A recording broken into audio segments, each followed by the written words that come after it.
welcome to another episode of Bourbon with a Taste of Military History. I'm your host, Clem Papana, and thanks for checking in with me again.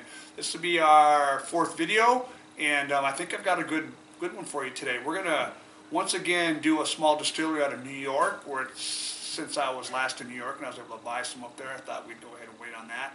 I'd like to talk a little bit about that. And then, of course, we're also going to talk about an obscure cavalry battle that happened quite a long time ago. And for the long-asked question that everybody's been wondering, how does the city of Casper, Wyoming get its name? So, thanks for joining me, and welcome to Bourbon with a Taste of Military History. All right, so let's get started. So today we're going to review Black Dirt Bourbon out of New York. This is batch number 13. It was released on January 20th of 2018. It's aged a minimum of 3 years, 8 months. And it's charred in New American Oak. Char levels 3 and 4, distilled from 8% black dirt grown corn and 12% malted barley and 8% rye. So you're probably wondering, why is it called Black Dirt? Well, I mean, the story basically is back in the day, thousands of years ago when the glaciers were there, they went through the New York area and they created what's known as black dirt. It's the soil. It's dark, it's rich, it's full of the nutrients that came from being buried under the glaciers for years, and they say it tastes different because of the soil than normal soil, which is normally brown or a dark brown or even a lighter brown, maybe a sandy type soil. So they named it Black Dirt. I think it's a very appropriate name, and I've been to New York. I've been to upstate New York, and it's definitely, their dirt is black up there. So why don't we just go ahead and take a pour and see what we got here, and then we'll look at their website a little bit and see what we're supposed to be doing. We'll do Clem's way. We'll do it our fancy. It's Bourbon night. It's a bourbon night. Thank you very much for turning me on to these glasses for the pour. And, oh, by the way, you can see I have been drinking this for a while. It's pretty darn good, and it's not a freshly opened bottle. But that's okay, because, you know, I've been told by somebody that, you know, when you get bourbon, you're supposed to open it right away, take a shot out of it, and let, you know, so it can air a little bit and the flavors burst out. Don't know if that's actually true or not, but I like the idea, because every time I buy a new bourbon, when I come home, I can go ahead and explain to my financier that why are you opening that bourbon you just bought? I need to let it air out and get better.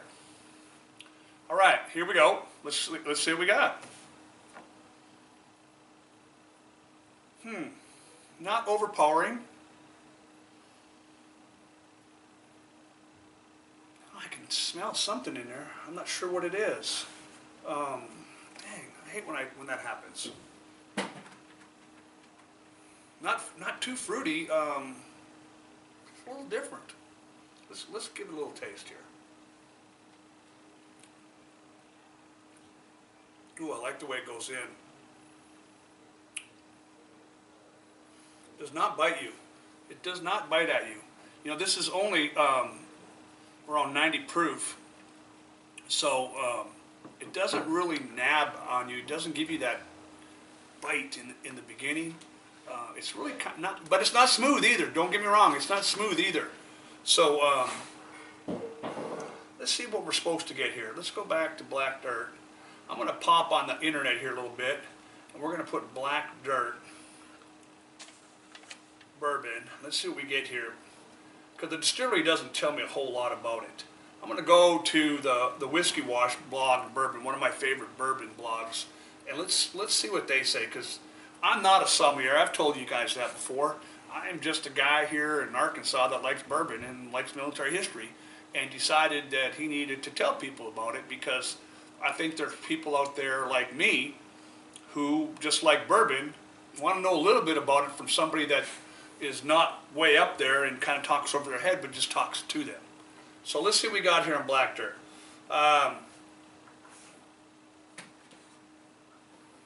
Let's see, every summer they had ripe, shiny red tomatoes and wonderful corn. The Black Dirt up there is very fertile. It said 12,000 years ago in the early 19th century, the area was drained to use in a canal construction. The black dirt ranges from the Hudson Valley to the intersection of Pennsylvania, New Jersey, and New York. So it's rather large. So they say the color's light. Whoop. Hey, we don't want to do that. Let's go here. The color's light. It says bring to mind a sunny day. I'm not sure I'd call that a sunny day. Through the trees. I'd have to be a lot of leaves, a lot of yellow leaves. Sara Lee pound cake. Pound cake. It's earthy, not dirty. Gets your mind out of the gutter. Think sunworm, grapevines, and wood pulp. Fruity, though complex, it starts with the fruit but ends with the spice. Still tastes young. I would agree that it definitely tastes young. Even after what they said 3 years, it still tastes a little bit young for a 3-year-old bourbon. But, you know, not too bad. So, he's saying that you should taste grape and the wood. I mean, I think that he's probably correct, because normally I would not taste too much grape with a bourbon.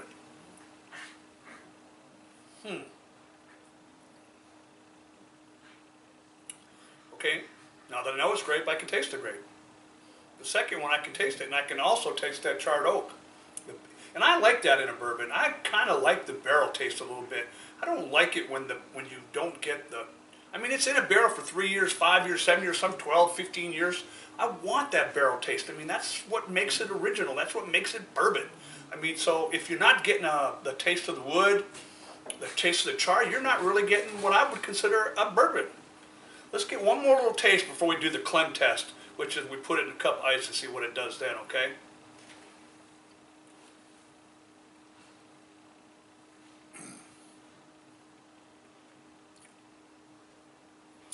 I tell you, if you can, go out and find this, because I'm going to give it a pretty high mark. And you can tell that I've been drinking it, so I agree with it.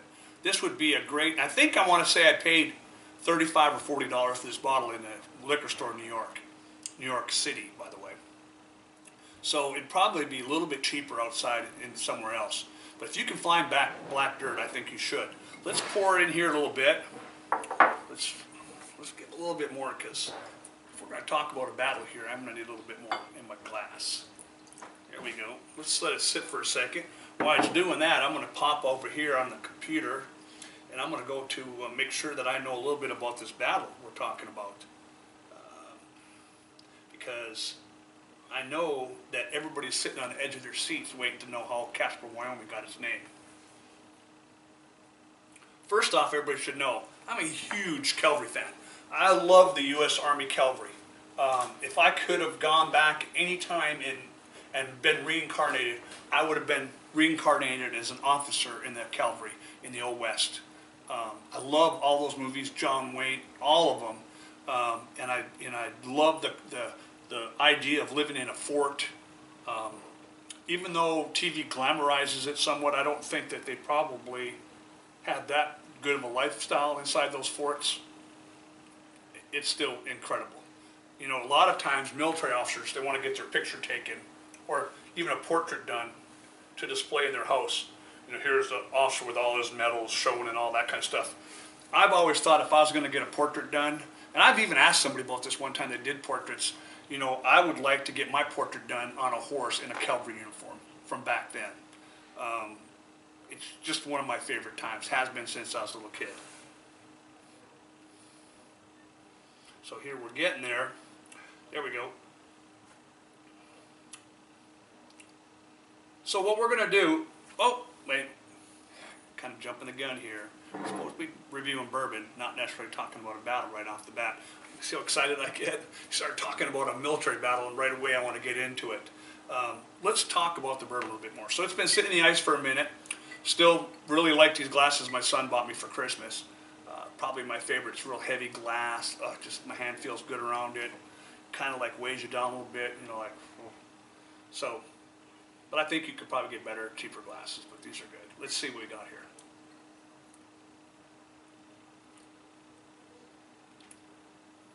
Okay, it changes it a little bit.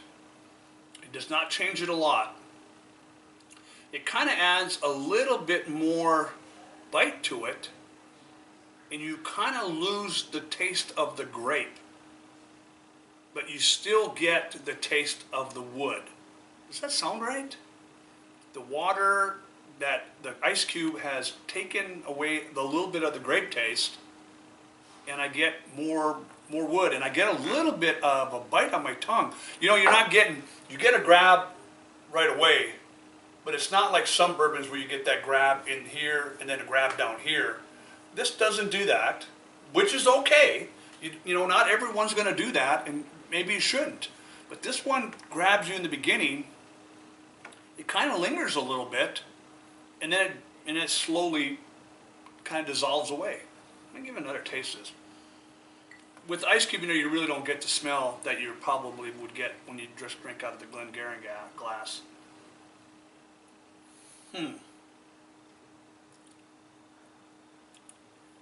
Yeah, I'm totally lose the grape, but I get all that wood, and which is good for me. I mean, I'm good. Hey, I think we're going to go ahead and talk about this battle, and we're going to drink this right here. So sit back, enjoy what I'm getting ready to talk about, the battle. And what we're going to talk about is the Battle of Platte River Bridge in July 28, 1865.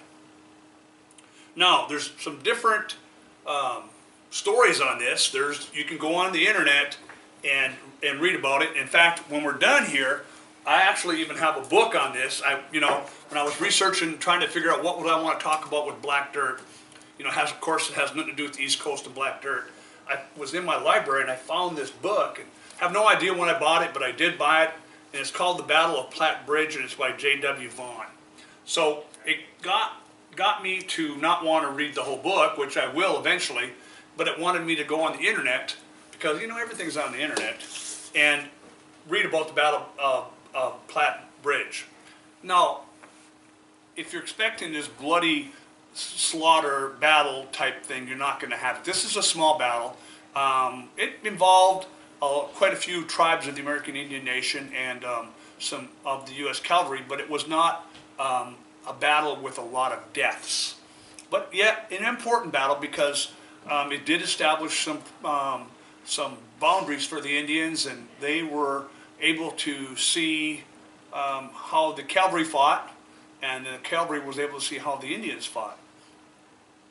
So this was a culmination of a summer offensive by the Lakota Sioux and the Cheyenne Indians against the U.S. Army. The Indians had been raiding Army outposts and stagecoach stations over Wyoming and Montana, all over the place constantly. But in July, they assembled a large army, estimated to be over 3,000 warriors. Back in 1865, to gather 3,000 warriors in the wilderness out there of the far west is a pretty impressive task. And they descended upon Platte Bridge. The bridge crosses the Platte River near present-day Caspar, Wyoming, and it was guarded by 120 soldiers. So you're looking at 3,000 Indians, 120 soldiers.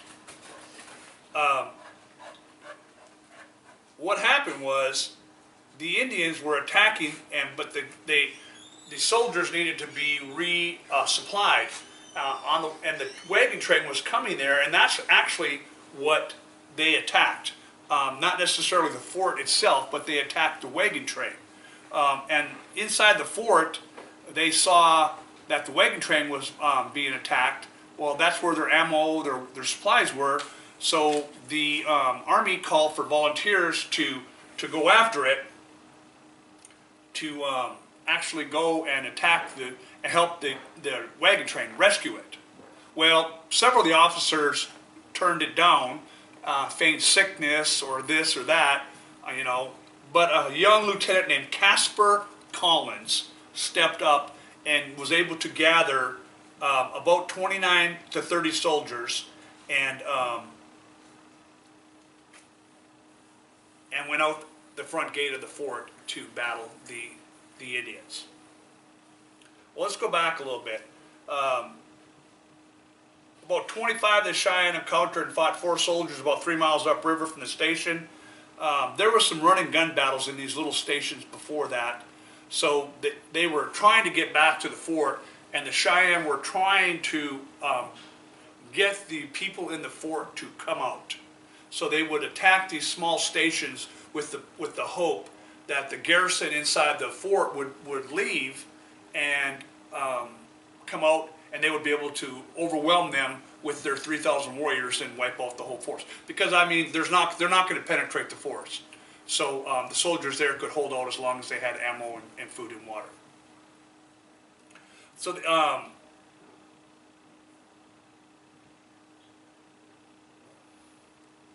the battle occurred, and Casper Collins. Now we know why Casper, Wyoming has its name, because the Platte River Bridge where this battle happened is just right outside of Casper, Wyoming. And the city of Casper was named after this courageous lieutenant named Casper Collins, who took his brave soldiers out there, and they were annihilated except for 4 or 5 of them, and who were able to actually fight and get back to the safety of the post. Once they were inside the post, the Indians made some more attacks on them, but really decided that it was too much too late, so they backed off and ended that. And that pretty much is the entire account of the Battle of Platte River Bridge. Now, if you go on the internet, you're going to find, if you even go on Wikipedia, you're going to find about the battle, but you're not going to find out what this right here. And during my research, I was able to find this account by John Hart. And what I will put this on my site. I'll go ahead and link it so you can see it. It's a new account of the battle, and he changes a few of the things, but not too much. Not too much. He was able to talk a little bit about it. It's located near present-day Casper, Wyoming. The Platte River Bridge station guarded the upper crossing of the North Platte River Bridge from a drying.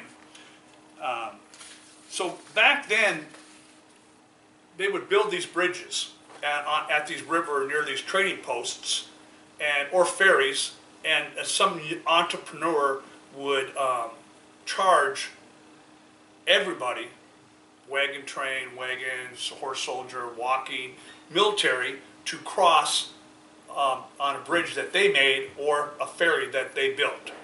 So that's the same thing was going on here. So they did all that.